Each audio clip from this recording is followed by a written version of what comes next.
Here's a recent book by Chris Coekin called The Altogether, and the book comes with a 7-inch record. Well, I don't want to say it comes with it. I think you might have to buy an extra edition or something. I don't know how that works, but that's totally money worth spent since the music is pretty awesome. And I think that was actually composed by Chris. He was involved in the making. I don't know whether this says. You see, there's 2 tracks here, and who doesn't love a good record, you know? Anyway, so as for the book, this is what you get. So you can probably sort of tell what you're about to see from the cover already, or maybe not. I have to move things a little bit for reasons that will be incredibly obvious in just a moment. So this book features the series The Altogether, Manufactory Part 1 and Manufactory Part 2, also known as Made in England. And then this is what you see. You open this up, and you will be familiar with this, well, with the outline of this. Right, so, okay, let me just keep looking through the page. You see there's some text here. It says they come and they go, and there they are. There's people working in a factory as sure as the sun sets.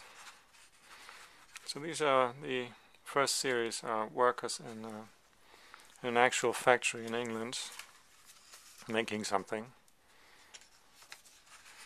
So these photographs obviously are staged. I mean, I'm assuming they're staged. I'm assuming that's not factory calisthenics or whatever that's called. What's that word? Anyway, so these photographs, of course, echo Lewis Hines,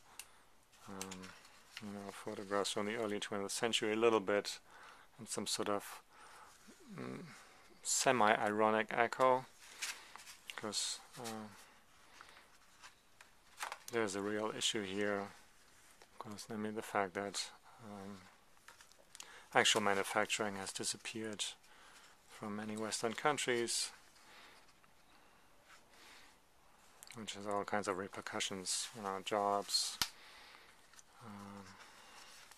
how landscapes have been transformed because manufacturing jobs disappeared, maybe replaced with cheap call center jobs. So now we're in the second part of the series, the book. It's the second series. So these are all I suppose factory floors or parts of factory floors, or maybe looking into some oversized vat with some stuff inside. Well, this looks like a floor.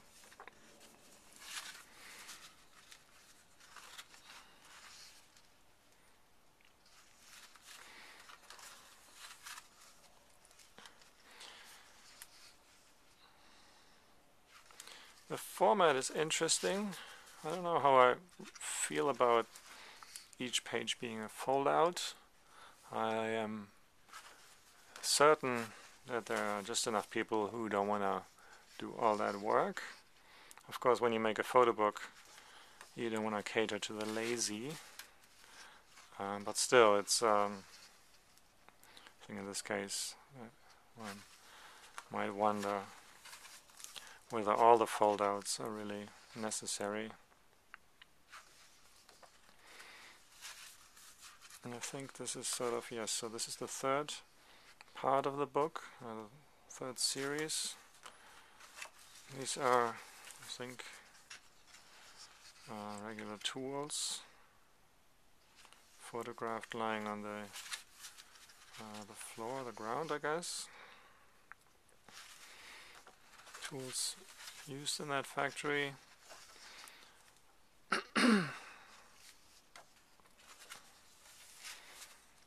It's interesting how little work has, well, I'm saying that and then people will send me emails, but how little work has been done on still existing factories or places where stuff is being made. There's a lot of photography of deserted factories or deserted buildings, etc., etc., which You know, it's always good for maybe a slightly lazy narrative, but going somewhere where stuff is actually being made. It's a sort of a different dimension to it. So I guess it also depends on the countries. Different countries have different amounts of manufacturing still going on. It's another story. They stays at the factories, and then I wanted to show you this. So this wire, I guess, wire company, John Pring and Son, lasted until 2010.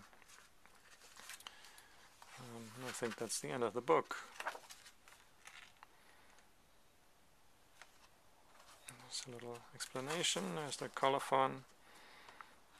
So this is the Altogether by Chris Coekin, which, as I said before, comes with a nifty 7-inch single. I would have played you the music, but I don't have a record player in this room.